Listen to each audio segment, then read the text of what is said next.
Hey everyone, welcome back to another video. If you've been following my channel for a while, then you might have noticed that I'm working on an animated short film. For this project, I have so far been animating my characters in 2D. This is something I will keep doing for a lot of the shots in this film, as that's the style that I'm going for, but I like to explore different ways of working, and I found that having a 3D version of my characters in some cases can be really useful. I often use 3D geometry to lay out the initial environments for my scenes, and having 3D characters that I can then slot into that world could really kind of aid my workflow and allow me to fairly quickly block out some scenes. When working with 3D in my films, I'm looking for a sweet spot between 2D and 3D, where I still feel that the painted and illustrated look comes through as the #1 style. If the 3D gives me the opportunity to move the camera in an interesting way within that illustrative and painted look, then I see that as a win. It's a very fine line, and it's easy to tip over into the world of 3D if one is not consciously making decisions to prevent it from going there. Here I'm showing you some quick shots from the process of creating this 3D version of my character. I have a full video series on my Patreon where I go into detail about modeling, texturing, and prepping this character for animation. I also have loads of other videos covering all sorts of methods and workflows I use in my animation process, so if that's something you find interesting, then feel free to join me there. I'll add a link below. When modeling the guy here, I'm trying to make him as close to the 2D character I already have in the film. My goal with this is primarily not to use him straight up as a 3D render, but place him in the scene and draw my 2D version on top.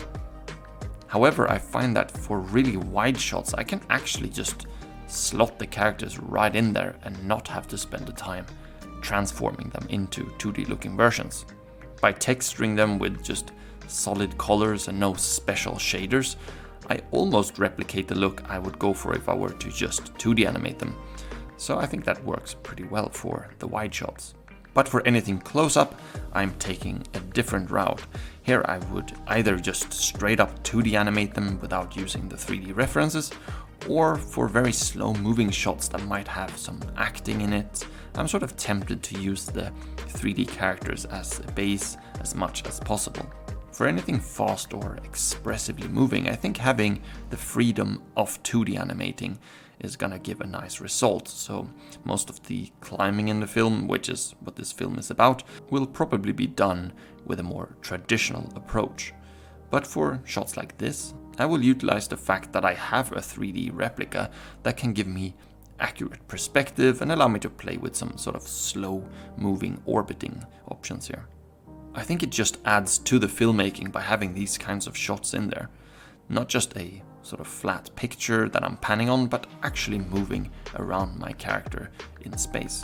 Now you could do this with just 2D animation as well, of course, but setting up that shot and getting it to look consistent and smooth might be a little bit tricky, or at least I would think so.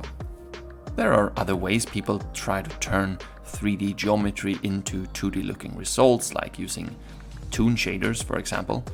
I think there are some really successful results people have done using that, but I often also think it looks too much in the 3D realm for what I'm after. Either traditionally animating my character or drawing on top of the 3D versions allow me to fully control where each line will go, and gives me the results that I would, have a hard time replicating using just shaders. It's the same for the backgrounds, where I have 3D involved. Painting over the render will also add a lot of brushwork and a style to the rendering, which I would also struggle with recreating using only the 3D software. By then projecting the painted image back onto the 3D geometry, I can move my camera within that painted world and still keep the sort of painted look relatively intact. I want to use as much of the traditional approach as possible by painting my backgrounds, drawing my characters, but add a hint of 3D in there to break that flatness that it sometimes can come with. It's a stylistic choice over a technical one, I would say. I think moving the camera in 3D space versus just sort of panning on a still image can really influence the storytelling and filmmaking aspect of the shot.